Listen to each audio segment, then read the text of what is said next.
And we're back. Woo! Wow. After 15 minutes later, my computer finally recovered from that self-inflicting damage I incurred on it. Yeah, stay Frito. So, see what happened was, anyways, we were on the subject of you being spread thin, and a lot of people kind of you're the go-to guy for the tournaments, and you're the face of Civil War 4. So when somebody has a problem like little or like something like, hey, where's the bathroom at, or this button on CVS 2 isn't working, or the Motors Capcom 2 has no directions. You're like, go talk to this guy. You know what I'm saying? It's a real pain in the neck. But with your crew, you're able to sort of mitigate that sort of I mean, places that you need to be at one time. a little bit. Basically, my crew is basically doing the things that I need to be doing and like bouncing around and whatnot. But like ultimately, when Joe Random has a question, he knows I'm running the tournament because I'm the one shouting all the time. Yeah. He asked that question to me, so it's just I field a lot of questions, and I mean I was just saying that if anybody out there who hears this, and I was a little bit snippy, I apologize because Snippy. yeah. Well, I mean it's the tournament's about experience. Anybody can go to a tournament where no one knows them. They don't make any friends, and the tournament organizer's a dick to them all the time. But that's not what I'm trying to do. I'm trying to have an experience where everybody has fun, they make friends, they spend most of the weekend playing games, not waiting to play games, and overall have a good time. I think you saturated that. It was one of those tournaments where I felt like I played too many games. Like I was gonna play. I was like, yeah, we'll play later. We're like, I'm here all night. We could play some games after the tournament. And then after the tournament, everyone's so drained. Like all the hype that it's just like game after game after game was. Every game had good like matches. Yeah, It and including this one you're about to boot up, Cross Tekken. I was actually pleasantly surprised by the presence of Cross Tekken hype. Yeah, and this is not an interview about me, but to briefly speak on it, that was my mission. To make top 3 and to show Street Fighter Cross Tekken is actually a hype game. It's actually pretty exciting. And I feel like I accomplished that. I'm pretty salty I didn't get the sword, but... Oh yeah, I mean, well, that's one thing about. I guess we could sort of go into like what went well and what can be improved. And then the number one thing that went well was people's reaction to the swords. Yeah, yeah.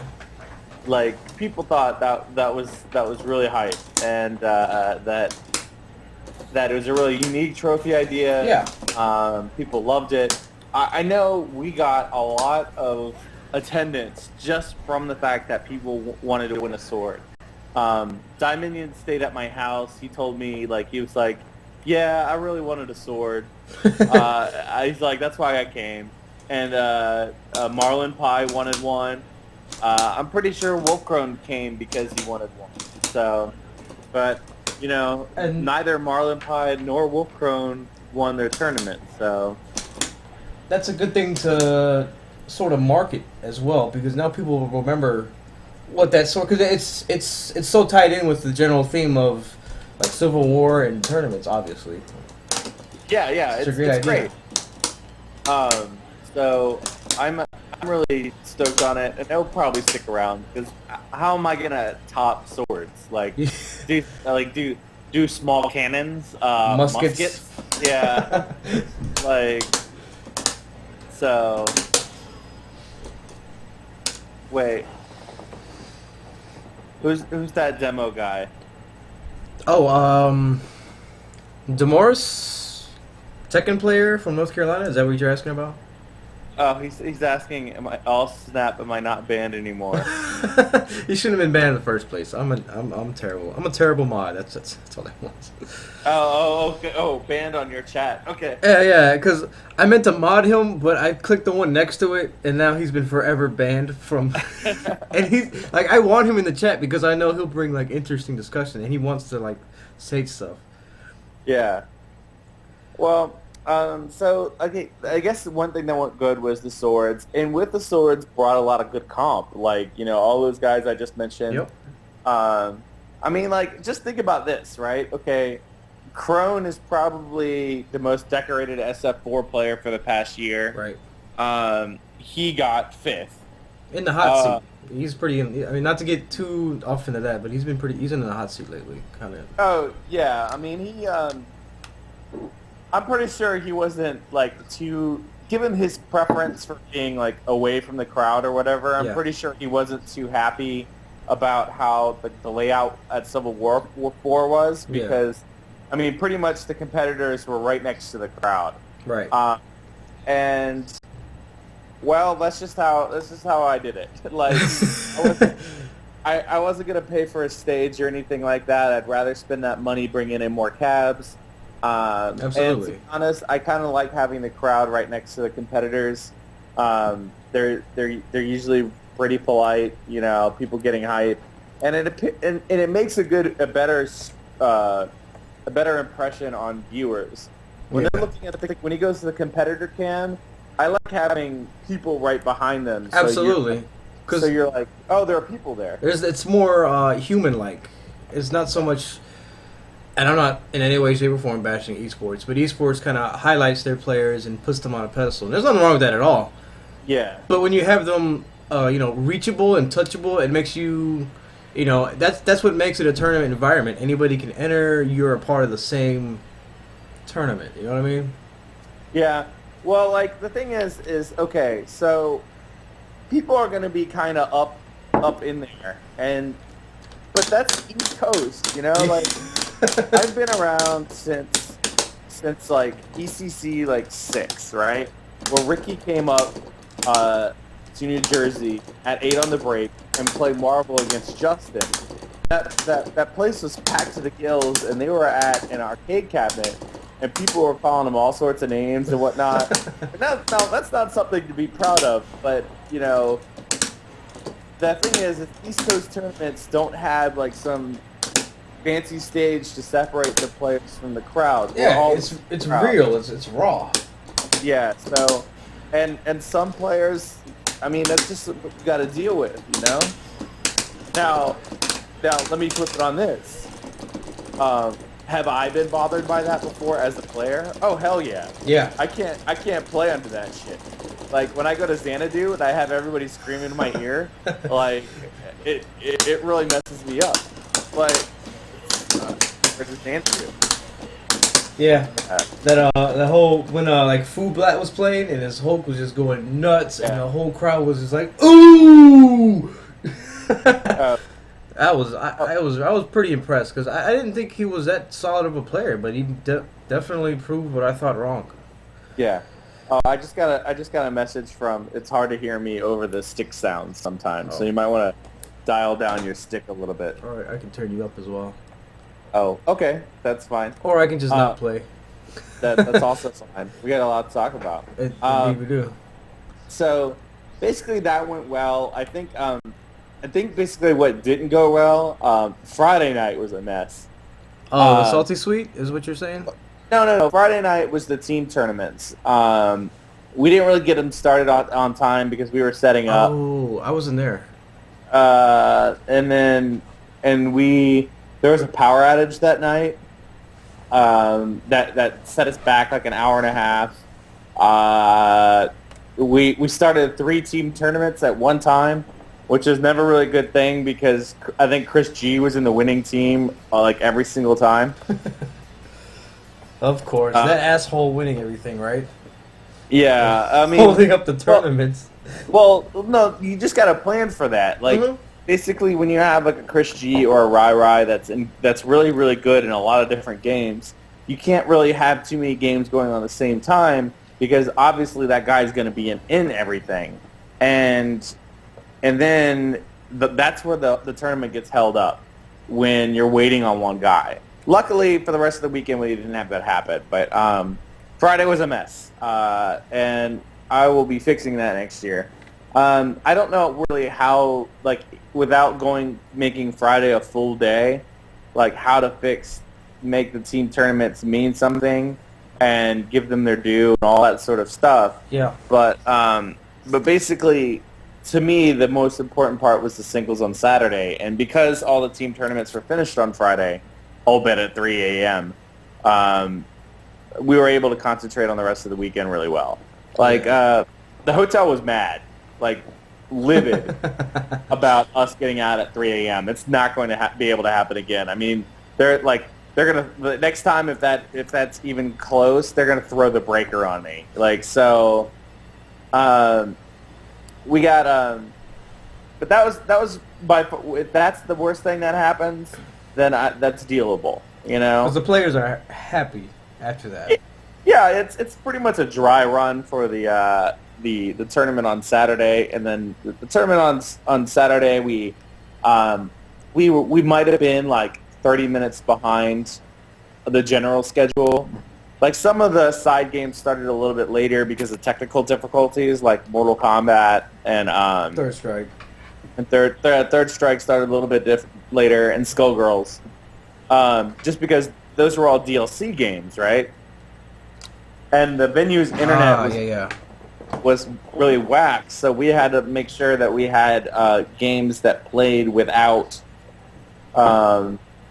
without an internet connection. Like updates, you mean? Yeah. Well, no, we had all the updates and stuff, but like we to download them, you're saying? Yeah, just like a couple of things. Like, Autumn Games gave us download codes for Skullgirls. Oh wow. And we were gonna download them at the venue. Oh. But we kind of forgot that, like, Skullgirls is like a gig, and so we couldn't get the speeds necessary to download them in time. So my operations manager, Mr. Patrick Perrone, he's in the chat right now, took eight Xboxes back to my house and downloaded Skullgirls on all of them. That's having that crew, that dedicated crew. Yeah, so I mean that's when, you know, that's something that you have to do, and he pulled that off. And then Third Strike was just a matter of having it on a couple of systems, but Patrick Kelly had it on his system, and that was being used for Skullgirls. And another system that it was on, one of mine, was being used for Skullgirls as well. So we had to wait till that tournament was over.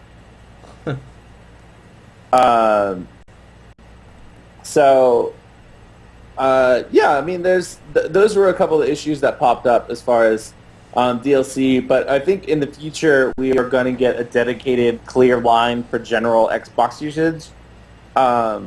We had two clear lines. One was for Spooky, one Beefateki had another one, and we would probably need to get a third one just to make sure all the Xboxes can sign in and stuff like that. Because we were using phones with a hotspot to sign in, so we could access DLC for like KOF and stuff. Wow. So those were issues that happened to the other tournaments, but the big three, AE, Cross Tekken, and Marvel, all ran on time. Like, basically, I started smooth as butter. Yeah, I started at like 11:30. I had budgeted them to be over by 11:30. The last match in Marvel ended on stream at 11:52 at night, and then we were out, and we're out of there. Now, I asked you this during the tournament about what gave you the ideas for separate pools. Do you care to comment on that? Because I think that's what really contributed to having everything ran so smoothly. Oh, it's pretty easy, and you're going to see it a lot this year. It's basically taking Evo's system of having like one judge, 2 setups, and 16 players.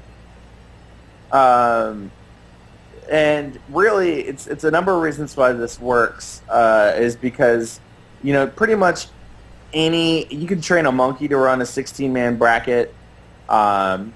When you have small pools like 16 men, like, a judge doesn't have to shout. He can recognize everybody that's in his pool, That's a good point. and so he can go and find them. And the pool's over in a limited amount of time. Your matches go up pretty quickly and they go down pretty quickly. From an efficiency standpoint, having 16 people and 2 setups is to get down to 2 players. Like, from pretty much most of that particular bracket, you can use 2 setups. It's condensed and easier to manage. Yeah. The other thing is you could do 4 setups with 32 people, but once you get down to the last 8, you're not going to be able to use half those setups. You're only going to be able to use 2 setups at a time. So ultimately, the 2 setup, 16 people, 1 judge really works out well. And then another thing that I did is I split the main 3 games up into waves. So like if you were in like Street Fighter Tekken Wave 1, and you also happen to play KOF, you did Street Fighter Cross Tekken at 5 p.m. or at 3 p.m. and KOF at 5 p.m. And I made sure that happened, and that was something that only people who pre-registered could do.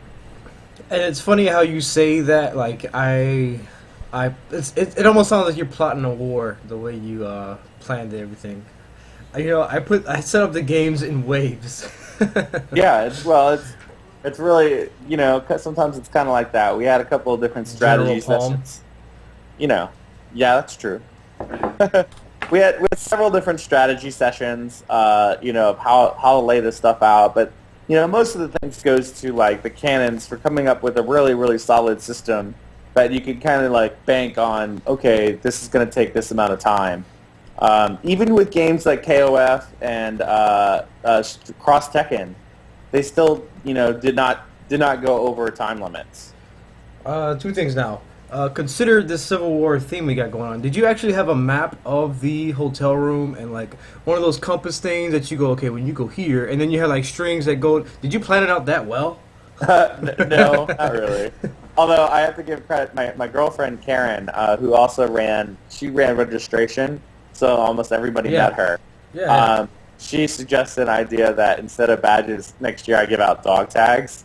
Oh wow! You should have done that. Yeah, I mean that's pretty expensive though. It's not too bad actually. We were talking about it, and it's very doable, especially for people at pre-reg. That's cool. Like if you have the funds for something, you could have like an amazing, unique tournament. Like this whole thing you're going is pretty cool. Well, that's actually a thing I kind of wanted to talk about, is that, like, I kind of ran Civil War 4 on a shoestring. Like, I am not hidden about the cost that I needed to do. And, while I ended up being positive, it wasn't by much. Like, as early as Friday, I had made contingency plans to borrow thousands of dollars in order to make sure the tournament went on, and we had all the stuff we need, and everybody would need to get paid. Luckily, I did not have to, like, I didn't need it, but, that's just the kind of the thing. When everybody shows up at the door like they do, I'm kind of at a, like, it's hard for me to plan. That's one thing I wanted to touch on as well, is the amount of players. Did you anticipate this big or this little of a turnout? Is this kind of where you thought you would be? It's a little bit of both. Basically, it was more than I feared, and less than I hoped, so to speak. After I went to final round and saw how huge that was, like, I kind of got a little scared, because I thought like that many people were going to show up to. Well, not that many people, but like even 40% of that many people would show up to Civil War. And I was just like, holy crap, am I going to be able to handle that? I think eventually that will happen to you if you continue with this trend of amazing tournaments. Sure. You're making a name for yourself, and you got this whole like theme about it. Yeah, it's really great. We're going to kind of keep to the sort of, hey, it's about the game, stupid. Like, I'm probably, I mean, everybody else has their own different types of tournaments that they'd like to go to. Like, if you want to go, to someplace and you want to see, like, panels or whatever, that's cool. If you want to go check out NOS Girls, that's cool. Like, if you want to play demos of new games, that's cool. It's just, that's probably not what Civil War is going to be about. It's about war. Well, it's about a tournament, and it's about playing games. Have you noticed that I made a conscious decision on finals day? I had casual setups up. all day. So if people wanted to Yep. play games, and did you notice they were also all facing away from the main screen, so that Yeah. in between matches you could look up and you could see what was going on the main projector. I didn't notice that, but that's pretty. That's pretty Yeah, intuitive. so you can play casuals, and in between matches you can look up or pause or whatever and check out the hype match that's on the screen. And you know what else So- I noticed was not too many people were playing casuals. No, There's no, like maybe 2-3 setups of people actually playing, but the rest, everybody was watching the games. Well, towards the end, yeah. Like when stuff like Mortal Kombat and King of Fighters and some other stuff was on, a lot of people were still on the casual matches. So it was really cool. Like there's a lot of participation, and I really liked it. But like, I mean, as good as the turnout was, I think we pretty much got around 100 in the big three, and then we got 40 in KOF and like 50 in Skullgirls. It could have been a little bit better. Like, we didn't really get a whole lot of people from Pennsylvania. I was hoping for a lot more from North Carolina. Yeah, I wish they would come too. Those are all like my old friends. Yeah, especially because it was so close to them. And But, they're like so crazy about KOF that they could have made a lot of noise here. Yeah, I wanted basically. I really wanted to see North Carolina versus Virginia KOF, and being in Brian at Rock'em Sock'em, I've been talking about it a lot. That I like my Virginia guys, and he definitely likes his North Carolina guys. But we'll see how that goes to see if we can get a matchup, a team matchup between those two states, because obviously you guys saw Virginia KOF is legit. Like pretty much with Rai taking it, and then the top 8 being 6 VA players. So, but I mean, it's all right. The thing is North Carolina came out and forced the Civil War 3, and that was a gigantic clusterfuck. So if that could contribute, I could see if there was a little bit hesitant about coming out again, I could understand. So, obviously positive word, spread and whatnot. And I wasn't really expecting how many people from New York, New Jersey came down. Back on the North Carolina, I don't think that was the situation, though. I think it was more of just organization on their part. Yeah, it was probably a little bit. Like, I even like saved a room. Like, I bought a room and I just kind of forgot about it. And like, a bunch of people from North Carolina were like, yo, we're coming. And I was like, all right, well, they're going to come and they're not going to have a place to stay. So I had a room that was like tentatively the NC room, for all the NC stragglers that were to show up. But, so it was, they know I love them. Third Strike was there. We almost had the Third Strike cab, but that didn't really come through, so. Let's go ahead and talk about that a little bit, though, because there was like a mini arcade on the side of the main event center.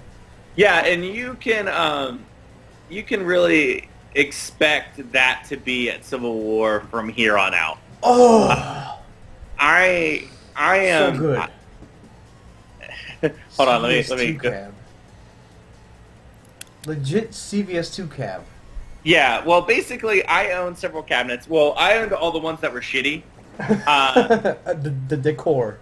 They weren't like really great cabinets, but like and then I got Tony Majors. Big ups to Tony Majors who came through and brought those sweet candies, and also big ups to I see what you did there. Sweet candies. Come on, man. Sweet candies. Big ups to with Habits who brought his Kralix setup. Oh, was that the one with Street Fighter 4 and Marvel? What? Was that the setup with Street Fighter 4 and Marvel? Yeah, that had the SF4 and Marvel. It was pretty godlike. It looked really nice. Yeah, so and that one was amazing. It was like a one of those new Sony ones that have like no lag on 240p or something like that. Not 240p, but 240 hertz. So it was just a beautiful setup. So basically, that is going to be something that's going to be at Civil War from here on. Like, I owe everything that I am in the arcades to the arcade scene. So anytime, Homage. yeah, anytime Homage. I'm gonna, Homage. bring it. After the power went out on Friday night, Spooky was like, "Yo, cut the power to the cabs because the cabs draw a lot of power," and I was like, only at the last resort. Yeah, I feel that. And so we moved them to a different circuit, and it worked really well.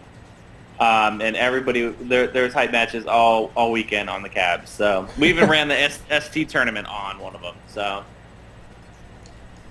Yeah, I saw Ultra David on my way out. I saw Ultra David sitting next to the SD cab by himself. And I was like, "Hey, Yeah. man, you having some me time, or can I have some games with you?" And I'm not an ST player, but I know how to play Street Fighter. So I was like, I accidentally picked Ken. I was like, "Hey, Ken has a Dragon Punch, right?" And like, yeah, he has one. So that's sort of coy Ultra David answer. Yeah, he has one. So he plays Blanca. He was playing Blanca at the Well, he doesn't really play. Yeah. But he beat me like 18 straight. Yeah. But yeah, shout out to Ultra David for coming. Me and him have a good old bromance going on. It's not quite so secret. I had the privilege of getting him coffee at 7-Eleven. Yeah. Oh, apparently Descending wants a shout out. Thanks, Ryan, for running the ST tournament after annoying me all day Sunday. Yeah. No, it was fine. I needed to be annoyed. It was something that needed to get done. And I can say with the fact that, with one exception, every tournament that I put on the not was ran. The only tournament that got canceled was KOF Teams. Oh, that's tough. Yeah, just because not many of the KOF players were there on Friday night. Well, I want to ask, it's kind of irrelevant, but was it KOF Teams like one player per character, or? Yeah, oh, it was okay. hot. Okay. That's okay. Otherwise, that would have took forever. Yeah, pretty much. What, you're gonna say something? No. It's good. I got a small question. That's all. Okay. What gave you the? Okay, first, was it something you were required to do? The certificates that first through all of the Evo points, you got certificates for it. Was that an idea of your own? Or was that sort of required by the Evo directors? Funny story. I was okay, so we all know that Civil War got added on after the main Road to Evo was announced, right? Yeah. Because the original date that I had for Civil War actually clashed with ECT, and I didn't know that until January 1st, and people were like. And then I was like, well, why didn't I get it? And then it was like, oh, the dates clashed. So I moved it back into April, and then we got the date. But because of that, there's a lot of little things that sort of didn't really go our way. Like when Skullgirls is kicking out sponsorships to every tournament, I had to email them and be like, yo, what about us? Don't forget about me. Don't forget about me. And so they hooked us up. And but another thing was the certificates. There's actually Evo certificates that look all official, and they're the same for every Road to Evo event. Well, I didn't get those. And then for a while there, I thought that I feel like you left the bus with this tournament in many ways. The bus left you. I mean. Yeah, basically. I didn't get those. So we just had to make do, and on Sunday morning I had the idea for those certificates, and because basically, yeah, Sunday morning, because basically Patrick asked me, Patrick, my operations guy, he's like, so are you gonna give out certificates for the Evo points? And then my reaction was, oh fuck. So in the shower on Sunday morning, which is something I highly recommend everybody do, is take showers when they're at the tournament. Agreed. Is I came up with the idea of the the posthumous awards, basically like very Civil War style and with typewriter a front. loofah on your head and like a shower cap and loofah foamed up, just kind of Well, sitting there contemplating. I don't without the shower cap. Yeah, I'm away. We don't use shower caps. But like the we came up with them and we were like, okay, we're gonna go ahead and do this. And thankfully, Patrick's fiance Lorraine sort of came up with the design. I gave her pretty much the ideas of what I wanted them to say on it, and then like she came up with the design, the font, and all that sort of stuff. And they really came out really great. And everybody really got a kick out of like the second place one, where it was like it said, "You are the best soldier in the Civil War IV, on the losing side." Yeah. So I felt better about my third place one. yeah, I could have made the third place one more condescending. Yeah, you should have. Your feats in battle at Civil War IV show the mark of a true soldier. You have been posthumously awarded 10 evil points. English. Yes. So Posthumous. posthumously, yeah. Posthumously. Well, back in the day, there were typos. It happened. So that was the story about the certificates. It was kind of like a last-minute thing that turned out great. Yeah, I like it. I like having the shirt as well. I bought in support of... Because I had such a good... Oh, my God. Okay, before I even say that, when I went to Caliente, this sort of local, sort of like just like they had so much, like the food they had there was like burgers. They had a Luther burger there. They had like Caribbean chicken. They had gator. So I went to eat there with Tony, my good friend Richard, and Killinator, who's also from North Carolina. And Tony ordered gator bites and whatever beer he got. I was like, let me get that. So I had a drink in me. I didn't drink too much because I had to drive back, but I was a little, feeling good. And when I took a bite of that gator with like buffalo sauce and I dipped it in the ranch and I bit into it, I just held my head down and just soaked in all of the good good energy I had from that whole weekend. Just that gator bite was like the epicenter of feeling great. I can't describe to you how amazing it tasted. Yeah, it's pretty great. And what's really funny is like that restaurant is literally blocks from the hotel. Like you can walk to it, and Yeah. that was something about the location that I really love is that I had that huge list of all those places that were within 2 miles that you could go and you could get a great bite to eat, and that's really rare for tournament places because tournament places usually are like in like final round was in like a hotel district. It was like in an office park. And the only thing that was close to it Waffle to eat House. was Waffle House and Arby's. People get hype over Waffle House, man. It's not that good unless you're drunk. It's mediocre at best. If you're drunk, it's amazing because it's open all day. But Yeah. Waffle House, So Oh, and they got there was- White Castle or Crystals, I believe. yeah, there was, but I mean, like final round had to be big enough to put up 1,500 people. So that's not something that I needed to do. As a matter of fact, I'm pretty set that if as of now, like that, the next Civil War will be at the same location. If it just gets much bigger, I have to really utilize the secondary the rooms better. Oh, Like- okay. Like at this tournament, like the secondary ballroom, which is 2,000 square feet of space, was just a smash tournament that had like 35 people in it. I mean, they enjoyed the space, but I mean, it wasn't a good use of space from a tournament standpoint, from an economic standpoint, or anything like that. It was necessary, though. I think it was necessary for you to get that room. Yeah. There's nowhere else I could have put them. I'm not saying Smash players are smelly, put them somewhere else. That's not what I'm saying. I'm saying just in case you needed that big space that was available, you needed that. Yeah. I mean, it's just that we had to use different setups for Smash. If there's a reason for me to take something like Smash off the roster, is that they had to use different setups from what every other game used. Right. If I'm using one setup then I can use every setup for every game, and I have a lot of flexibility. Like I didn't really have like concrete. I mean, I had concrete plans of where stuff would go, but I was just kind of like, whenever KOF started, I was like, okay, these 8 Xboxes, let's do this. And that was something that's really cool. But that's going to come to a problem next year because we're going to have Tekken Tag 2. And Tekken is very, very like adamant about being played on PlayStation.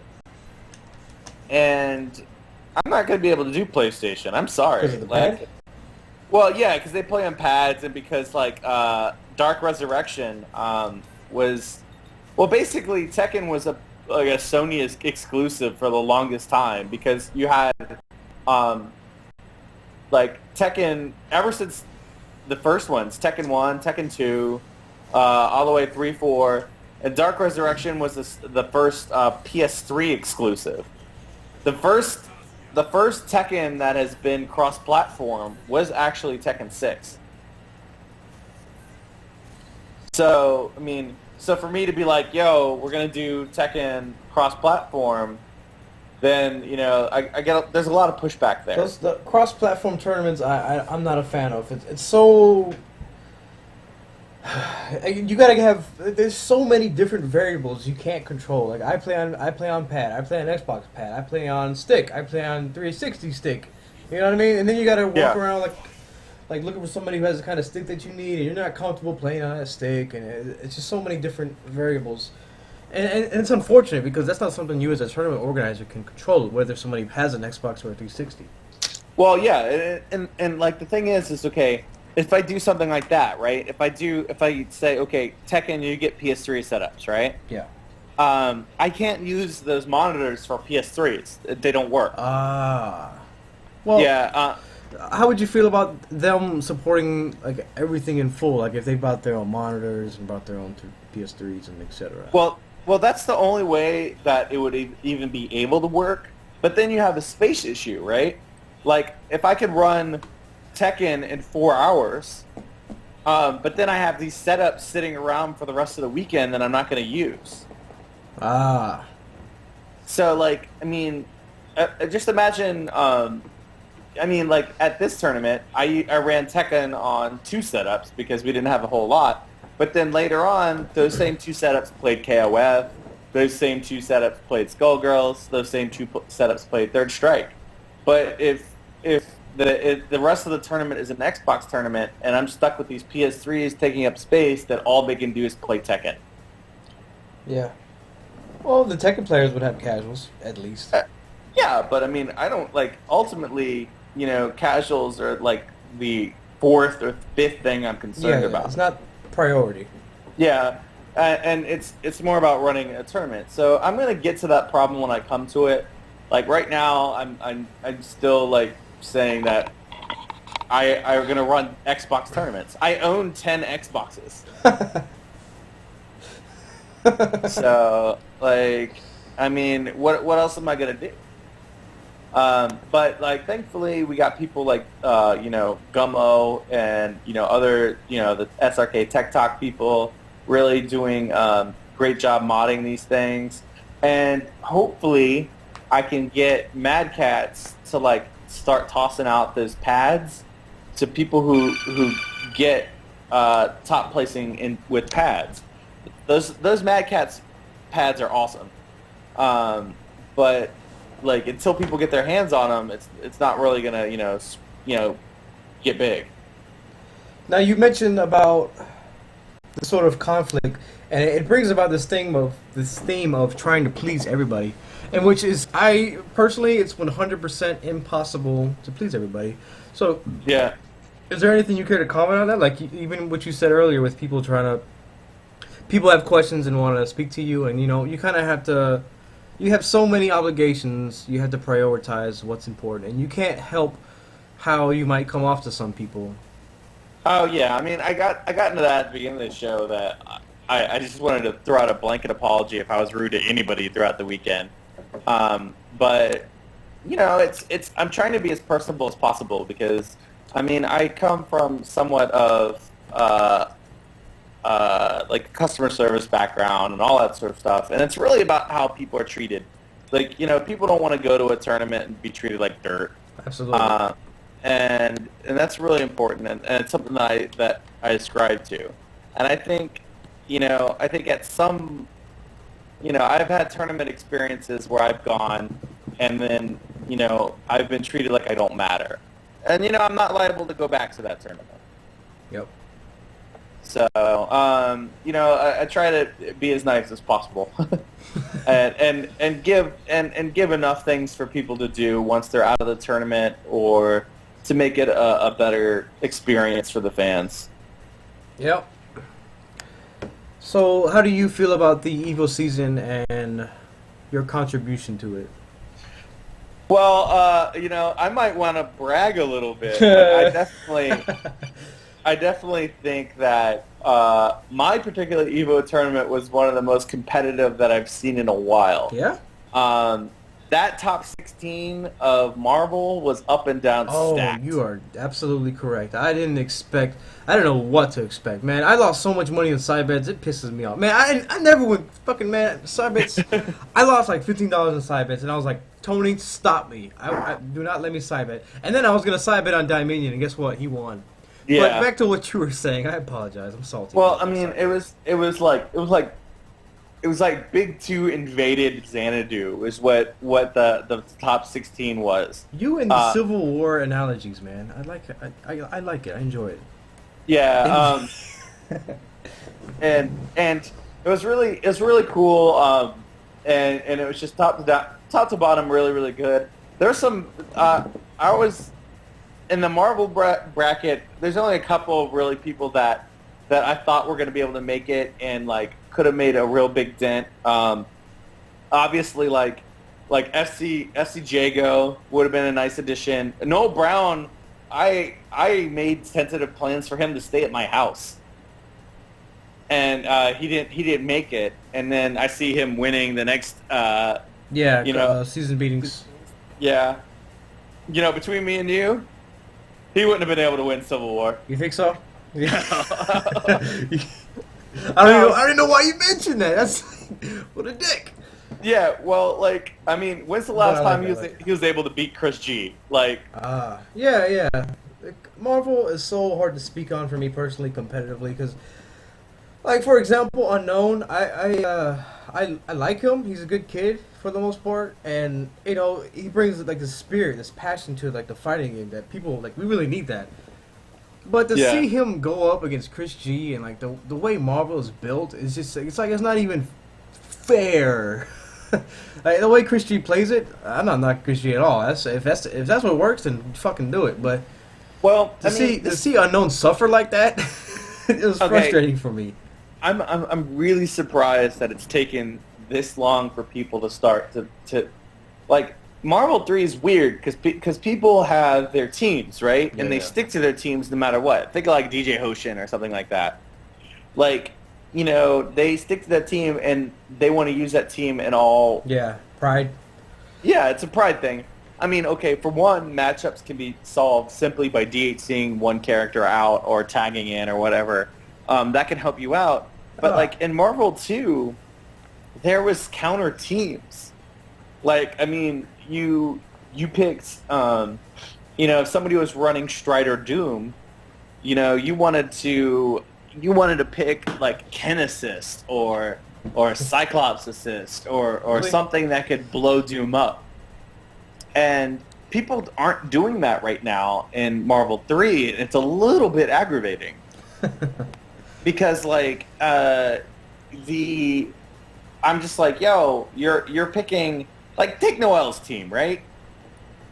Noel's team gets owned. That was very well timed, your phone just now. Take Noel's team. Who's that? Yeah, that's actually my text message noise from my girlfriend. It's Noel's team. Whose footprints are these? Yeah. Basically, Noel's team is Wolverine, Frank West, and Wesker, right? Yep. All three of those characters lose hard to Morrigan Fireball bullshit. Hard. They can't do anything. The the best hope for that team is that Wolverine gets on a roll, lands that first hit, Yeah. and successfully mixes up your second character, and then you get to a point where you have Morgan comes in, and it's gonna be X Factor 3 Morgan versus your entire team, and even then, Morgan might have like a slight edge. Yeah. I mean, I don't want to get too much into the Marvel discussion. Sure, but what I'm saying is like, no, like that was my thing. I don't think Noel would have been able to win Civil War 4. That's fair. That's fair to say. And it's there was not a lot because of of him those as a more player. against It's because of his team choice. Is the point you're making? Yeah, and then at this stage, like people aren't switching their teams based on who they're playing against. And that's like, another interesting tournament point is Noel Brown. If he didn't have to play Chris G, then potentially he could have won the tournament. If somebody else took out Chris G. Well, we did see Chris G lose to Unknown at first, but then he ran it back in grand finals. Yeah, but there were like 4 Morgans in the tournament. Like you'd have to avoid Chris G. You'd have to go around Nerd Josh. We even have a local player, Patrick, that plays Morgan. It would have been really tough. So, but yeah, it was a really, really competitive tournament, and it was the biggest tournament at Civil War 4. It was I think it's a little bit over 100. It was a little bit north of 100 people. I think you did it right with the order. As far as how the games went. Yep. Yeah, I mean, what's funny though is I started at AE first, and AE was one of the most hyped tournaments out there. It was so hyped. I mean, personally, this is just me saying, but I think Street Fighter Cross Tekken will eventually be more hyped than it is right now, and I think it'll be better than AE. But right now, it's just not there. I mean, I can't lie. It's not the hypest game right now, but I think it should be. It's just not being. I mean, once those new characters get added, I don't know much about them, but I think that'll help. I think that'll help. That depends on who is playing them, because right now, even the known top players aren't playing the game right, and it's still leaving a bad impression of how the game is actually. I mean, I don't want to speak too much on gameplay itself. Like even with, like what I said, Marvel, I don't want to speak too much about it. But once people such as myself, people who are actually good at playing the game, are playing it correctly, then you'll see the game hopefully being more easier to watch. Not just easier, but enjoyable. Because I think my matches were pretty enjoyable at Civil War 4. Yeah, I enjoyed watching you play. I was really rooting hard for you and for Magman. And to see who would be able to come out. Maybe Magman looked like he had Chris G on the ropes, and he wasn't able to pull it off, but. I think he's really strong in that game, and I'm stoked about it. Let's talk about Street Fighter AE then. Street Fighter 4 AE finals. That was pretty interesting. Yeah, it was great because they actually got to play Street Fighter. I mean, when's the last time you saw an AE final where there was no Rufus, there was no Viper, there was no Abel, there's no Yun, nothing. I mean, it's like freaking Guile Dalsum, original 8 characters. Yep. And oh my god, Dominion. I don't think I've ever seen such a lame playstyle get me so excited. Like, Guile punching somebody, his far-standing fierce made me so hype. Like, ooh, bam! Like, what? It's definitely the pimp fierce. How did he know? And okay, who else do we have? We had Dominion first, Lucky D second, and I forget who was third. Wait. It was Min. TS Min. Min. Yeah, and that's one of the problems I personally have with Street Fighter 4 AE is if you play a character, you can only make it so far in a tournament. Like you have to, your chances decrease with your character on the tier list because you can run into a bad matchup and you don't lose because you're a worse player. You just lose simply because the matchup's not in your favor. Yeah, I mean, he had a lot of characters in his belt, so he tried a lot of different stuff. And this is the problem with being a Honda main, is the fact that whenever Honda runs into a bad matchup, like against Dalsum or, Guile, he's got to go to somebody else because otherwise he's going to get, straight. I think you were saying the same thing to Fuerte. Oh yeah, I mean Fuerte is great, and like he got top 16, but his main is Honda, and like he's like I want to get better, like I want to win tournaments, and I was like, well, Honda's gonna get you top 5. Yeah, that's a good way of putting it. Because top 5 includes first place as well, but it's so hard to like the chances of you. The more you get up into a tournament, your chances of winning it decrease because of the matchups of Street Fighter 4. Yeah, like I mean, okay, so if you're a really great player, you can overcome a bad matchup so long as you can compensate for the bad matchup and player skill. Yeah. But once you play somebody where it's a bad matchup and they're more skilled than you or as skilled, then you're probably going to lose. Probably, it's a good way of putting it too. It's a percentage. Yeah. So, so I was just like, well, you either need a backup character or you need to pick a more well-rounded character that could win a tournament. There's a reason why, like, Sagat wins tournaments, Ryu wins tournaments, but like even the best Honda, is probably like Mike Ross or whatever. Sure. And he's not. I can't remember the last time he got first in an AE tournament.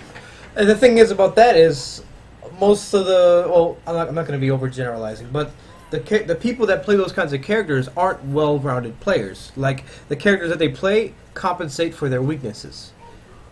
You know what I'm saying? Yeah. Yeah.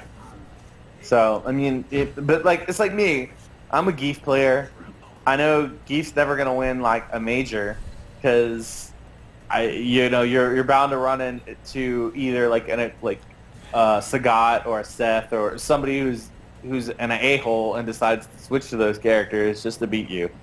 So we talked about Street Fighter 4 finals. We talked about Street Fighter Cross Tekken finals. How did you feel about? Oh, did you want to add something? What I was gonna say, hype mode is obviously K-Brad beating Wolfcrone was off the charts.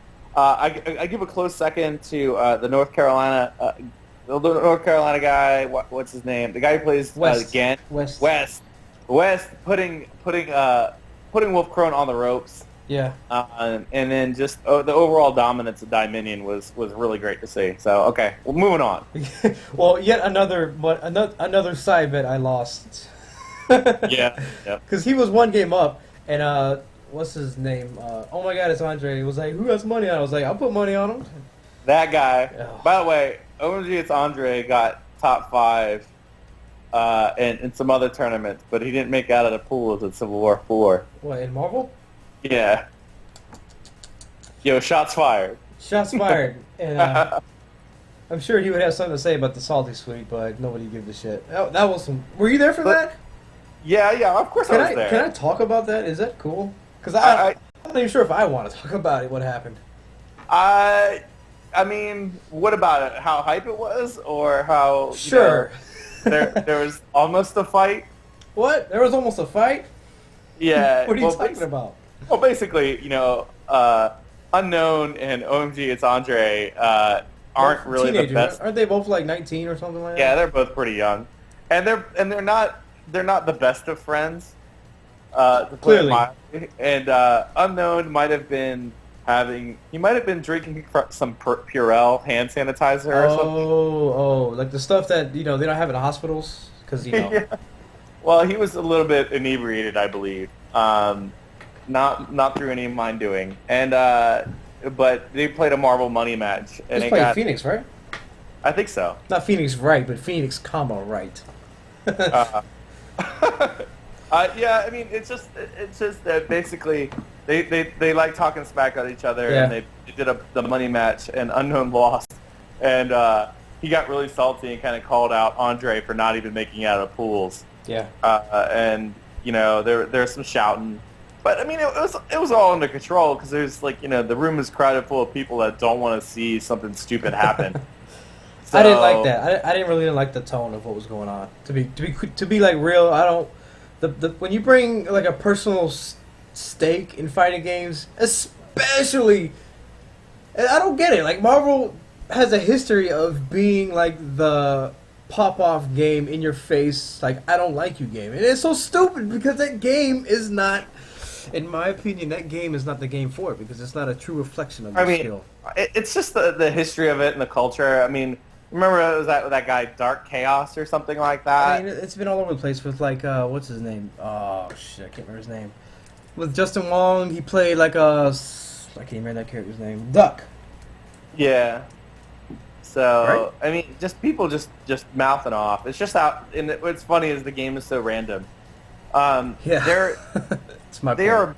there's actually a thing in the some of the tournament organizers, like as you saw at Season's Beatings, Marvel was 3 out of 5. And there's some talk of in UFGT Marvel's 3 out of 5, and there's some talk about making Marvel 3 out of 5 for other tournaments. Currently, I am not a fan because I like the random. I like basically the fact that there's a decent chance that the better player will lose.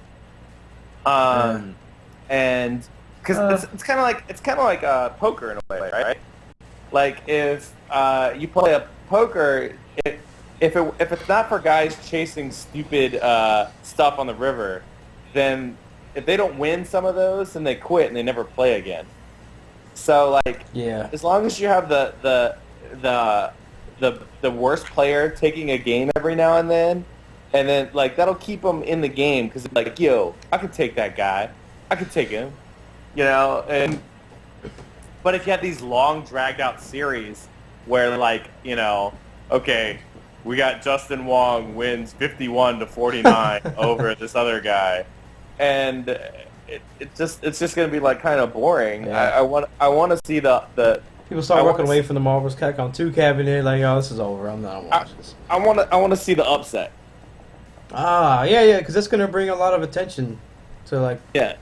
That okay. I want to address some of the stream questions. We got what's the plan for Super Bowl 5 after the Street Fighter Cross Tekken cartridges come out? And basically, it's asking, what are you gonna do about the DLC content? Because it's all gonna cost $15 per Xbox. You know what I'm saying? Well, we actually had a pretty good. I mean, as long as we have decent internet, which is something that we can handle. Basically, we don't have to borrow people's Xboxes, like the actual physical Xboxes. We could just borrow people's gamer tags, and basically sign people's gamer tags on. And if they have all the DLC, then we could download the DLC onto that system as long as it's signed on into Xbox Live. So, I mean, we did that a couple of times for the KOF DLC. Like, I didn't have to actually buy any of the DLC. Yeah. That's cool. So, apparently, like, there's other solutions that we can look into, but there's going to be a lot of ways, legit and otherwise, to get those things. Cine actually asks about the. Did you see the Ultra David video where the guy gives him gems? Like, oh, did I? I was standing right next to him. I was to his right side, and I was like, what am I witnessing right now? David looks awfully confused, and he doesn't know how to react. Yeah, I mean, I think he was in the middle of playing a match, against Unknown and Cross Tekken. And here's this guy that doesn't know, gives him these hype gems and then tears his shirt off. I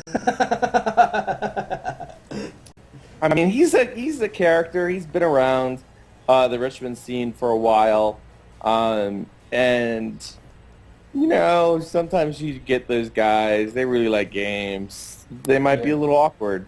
It was awkward indeed. Yeah. Somebody asked about the costs. The cost of I guess basically the thing is I was talking. This is going back to the DLC comment. I talked to Seth at Final Round, and he was hoping that they could get some sort of sponsorship package together from Capcom, where they provide the games and the DLC and stuff like that. That's ideally how you want it to be. Yeah, give them give us download codes. Skullgirls gave me download codes, and I downloaded Skullgirls on the 8 systems. So. Nine lives makes a good point. Is you should just get a megaphone. That would be a good, healthy investment for you, sir. Yes and no. One, I don't want to get a megaphone because I think they're really squawky. Okay, so this is the thing: is the pool system as designed, where it doesn't require a megaphone. It doesn't mean Right. uh, basically, you don't have to yell. Everybody's gonna be right by you. Everybody knows where they're gonna be at what time and all that sort of stuff. So you don't need a megaphone system. And another thing is when there is a megaphone system, every bracket runner wants to use it. Okay. Because they want to be lazy. Ah. And so you're playing a match and all of a sudden you have a megaphone squawking into your ear. Well, Joe Blow 3, please report to second pool star. Joe Blow 3, please report. And it's really annoying. Report to the principal's office. You're late for your match. Yeah, it's really annoying, and there's enough noise in a tournament setting anyway. That's true too. I agree with both sides of the coin. Yeah. So, hold on 1 second.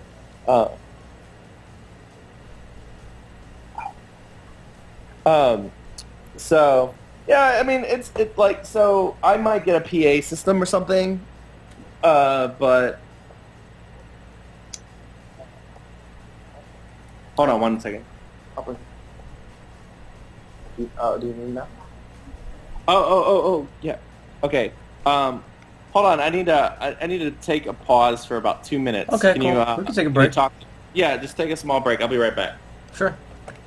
So, anybody have questions just in general about anything fighting game related in the chat? I can address them. I'm really good at Street Fighter Cross Tekken. Do you want to ask questions about that game?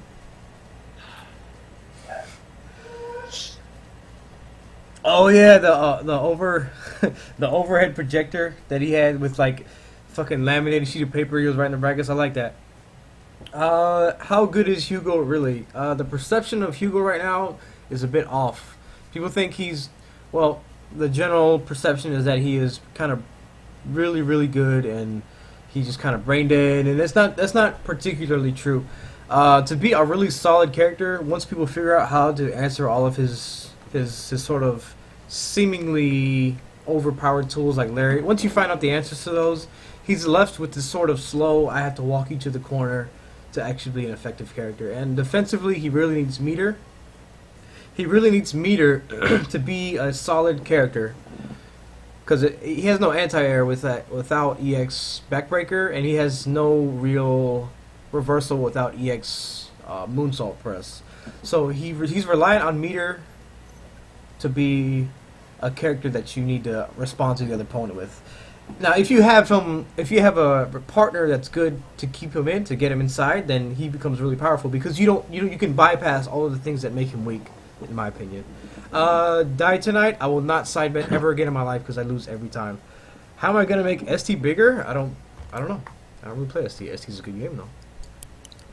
Let's see. Think about getting back to the game. We think about I'm back. Raven Jury. I'll go ahead and knock out this question real quick. Raven Jury is a good combination because I think Jury is a really universal partner. She can kind of work with anybody because she has a fireball game and she's a good rushdown character, and she's pretty much all inclusive. She has everything. She has a little health, but other than that, she has all the tools that trade. And Raven as well. It's kind of a good character for all. He has everything. He has a good fireball. He has a good teleport. He has a good backdash. He has a 3-frame standing jab. I think he's one of the top tier characters in my opinion. Does King Nina work? If so, game plan, order. I don't know. I had to think about it more than the time I want to spend on the question. Who are you looking forward to trying out in the DLC for Tekken? I don't know. I think Lars will be pretty cool. I'm pretty happy with the team I have now. That's all I'll do for questions. What were we talking about? I'm not sure.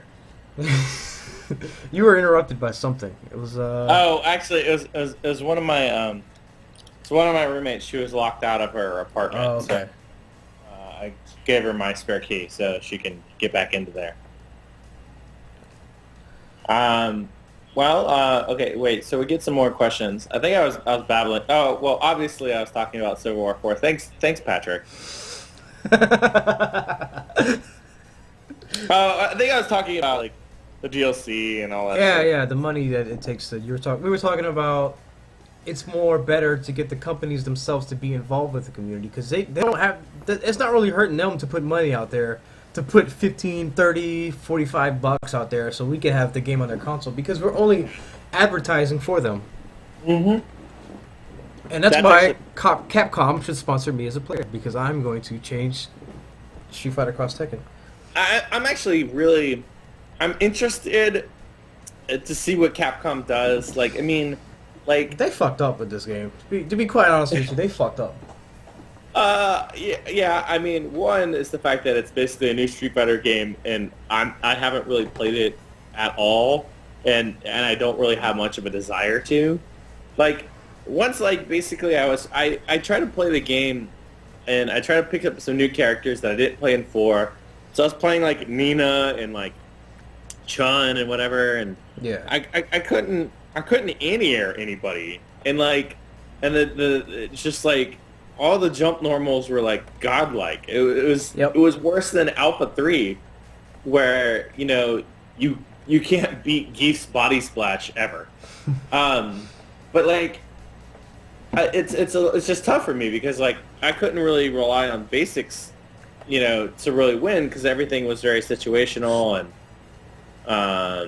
So I don't know. I'll probably give it another shot, especially with how good Geef is in the game. I mean, I like him, but Jab, I mean, right jab, now, jab, jab, yeah, jab. right now, KOF is really fun. I'm getting back into Marvel again just because it's fun to play, and I have a new team that I'm enjoying. So I will say it's gonna be like it's gonna be kind of crazy because I get to be a player again after running that tournament. Like you kind of can't play for 2 months. Yeah, and most tournament organizers have such a tough time with playing games and running the tournament at the same time. It's just, I think if you're gonna run a tournament like you were, then you can't play games. No way. It's difficult doing like even smaller tournaments that I've had and played. Like I mean, I did River City Bowl and I played in that, and that was a little bit difficult. Did you enter any games? The only game I entered is that I played 8E teams with iNerd. We couldn't actually find a third person, so it was just me and iNerd, and we were El Fuerte and Geef. And we beat who'd we beat? We beat Gummo, Drew, and somebody else. And it was really funny because I had to come in and beat both Drew and Gummo. That's so cute. Yeah, Gummo had me. Like, it was Vega Geef, and he'd kept me out. And then I made him jump. And then I had to protect the Russian skies. Just to fit the overall war thing, you got to protect the Russian skies, that kind of thing. I see. That's right. Oh, by the way, small pitch. I do have like 10 Civil War shirts left. They're all extra large and they're all gray. So if anybody wants them, $10. I should show off mine, but I don't know what's happening. I got a lot of signatures on it. Yeah, you got everybody, man. Bunch of people. Well, you should have got Psycho Blue, man. Oh yeah. So, is there anything you would like to add before I close this out? Is there anything you want to discuss? Any more questions from the stream? Well, a couple of things. I mean, I've yet to put up my big shout-outs post. I keep on going back to it, and then like something else comes up. I wanted to basically get just shout-outs to my staff. Like the guys that helped me. Adam, Matt, Chris, Drew, Idris, like all the RVA guys that helped me out, Morris, Tim, everybody. They're all fantastic. My MVP, Dave Brown, who basically made all of the hype brackets. He made the pools. Did a lot of the back end stuff. Like he did the save copies, so we could copy over Xbox saves to different Xboxes that didn't have them. So like, Mortal Kombat had Quan Chi and Sub-Zero, and like KOF had Psyche and Billy and yada yada yada. And then of course, Patrick Perone, for being the operations guy, getting everything done behind the scene. I hope I get them all back next year because I can't see doing a tournament without all those people. You gave out a sword for somebody, didn't you? I gave my MVP, Dave Brown. I gave him the sword. Yeah. Because I mean he put in that work, and that's what's important. And a couple other things. D-Rez is talking about how hype KOF top 8 was. Of course, because he got fourth. He wants me to talk about how hype KOF. I mean, anytime I looked at KOF, I wanted North Carolina to be there because I just been wanting to see this square off for a while, and it hasn't popped up yet. But I think some people are gonna try to go to the next Rock'em Sock'em This Saturday, actually, I'll be there. yeah, I'll be in there.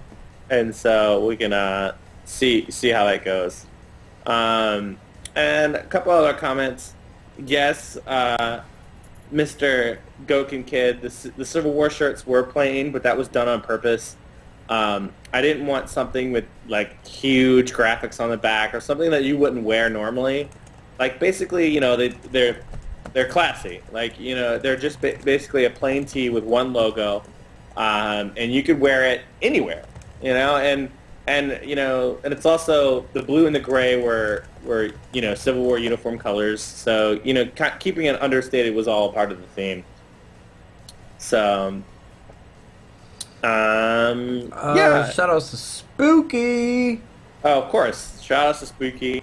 I hope I'm depending on the state of his retirement, I hope I can get him back for next year. If not, I'm pretty sure there's tons of good streamers that would be willing to step up. Beefateki was there. Gimmer showed up, and he initially expressed interest in streaming the event, and they're doing great things up at Xanadu, and it would be great to have them as well. So it'll be really cool. It's a little bit weird to be talking about next year already, but it's out there. I mean, it's probably going to be the same place. I could see that venue holding, an increase of 40 to 50%, especially if we space it out well. Cool. Yeah. And in my shout outs, I forgot to shout out to my registration girls. That would be Karen, Aaron, Becky, and then Patrick's fiance Lorraine, and also assisted by registration boys Dave Brown and Jacob Pepper. So they knocked it out of the park. They're really nice people too. Yeah. So be nice to those people. Like this is to everybody. Like the reason why I like going so pissed off in like a blink of a second. You be nice to those people. Well, I mean, okay, I like getting registration people that don't know anybody. So, like, basically, they don't try to special treat. They treat everybody the same. Yeah. But, like, people that think they deserve special treatment because they're gamers or because they don't, or that aren't really nice because they don't really talk to girls on a regular basis, or they just think it's beneath them to, actually have to pay for an event. These people are volunteering, because they want to help me out, and they just like helping out, and they think it's a good experience. So make it a good experience for them, and don't be shits. I agree. Yeah. So. Well, if there are no more questions or comments on the stream, this has gone on pleasantly long. I mean, I can talk. I mean, we all know this. Yeah, I wanted to go and run a few errands and stuff, but thanks for watching. I will be streaming more often. I think I might just stream. I think I'm gonna go buy a router just now and try to set up a stream of my own, so I can set up where I'm streaming like my Xbox Live matches of Street Fighter Cross Tekken and that kind of thing. So, if you enjoy this type of conversation and you want to see more, I will be trying my damnedest to do it as often as possible around 2 o'clock. But follow me on Twitter. Follow me on Twitter, and I will always mention when I'm doing live streams. And Thank you to my guest Robin. Thank you for the amazing tournament. Oh my god. Thank you. I would say if you're interested in coming up to another Richmond tournament, there's going to be a couple more this year. Details are forthcoming, but expect one sometime in late summer, like maybe the August-September region, and maybe somewhere around the November region. Like we'll have to see how that plans out. As far as like a bigger tournament that we're going to need the hotel for, we do tournaments pretty much every week, and I'm about to go over to Strange Matter right now to have one of our weeklies. So What? yeah, we have weeklies at bars. Wait, what games are being played there? Oh, this week is just casuals. Okay. Although a buddy Colin Anderson, he likes Project Justice, so he brought the Dreamcast. I got a buddy who would have a few things to say about that game. Yeah, And, Hayato's Jab or some shit like that. I rock the volleyball chick. Oh yeah, with the long arms and shit. Yeah, Natsu. Yeah, she's pretty cool. Boom. All right, so like keep on track. Follow rvatournaments.com. It's a Tumblr. Follow that, and keep track of what we're going on. Our Facebook page, RVA Fight Club, and just keeping track of the community. And we'll be back. Obviously, this is our big event every year, and I'm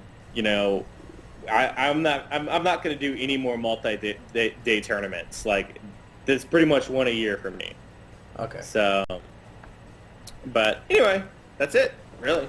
Awesome. Thanks for watching. Thank you again, and everybody have a nice day. That wasn't even like an exiting kind of inflection. Let me try it again. Everybody have a nice day.